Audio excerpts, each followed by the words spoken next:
I'm very excited that we have these kind of technologies here at Perron038, especially the cold spray additive manufacturing facility, which is really unique and gives great opportunities for new products and new ways of production. Well, the cold spray booth behind me is available for anyone basically who's interested in application development. Windesheim can work together with those partners to really do a hands-on approach for, well, actual problems in the industry.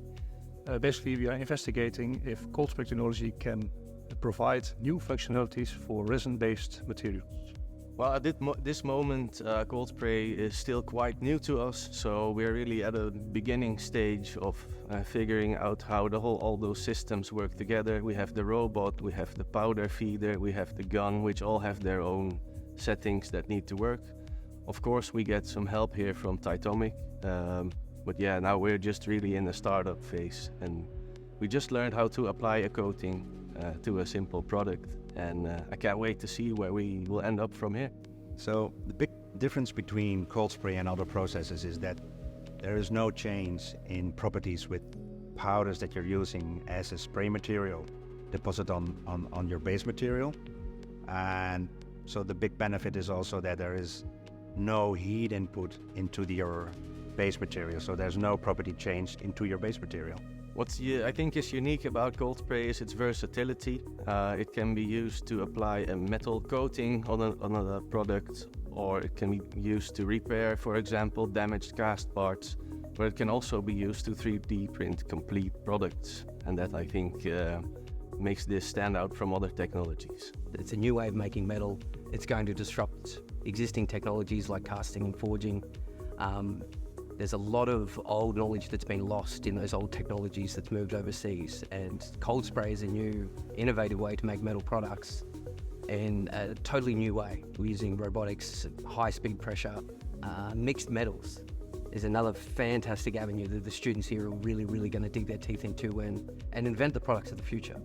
As Titomic, as a company, we're really excited that we have our machine here, our technology here, especially for the students that come here for the research and education. On a daily basis, there are quite a lot of students who walk around here, and they also see this really cool new modern technology.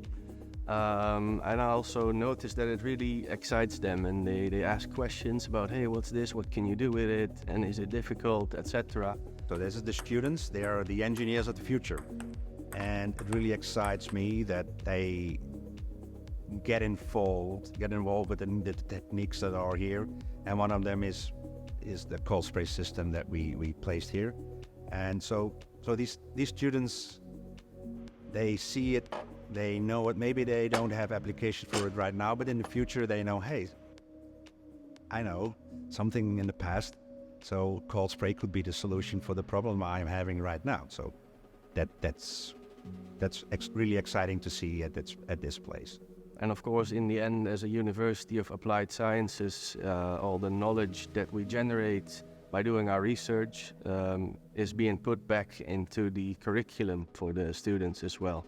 So that keeps our education up to date as well.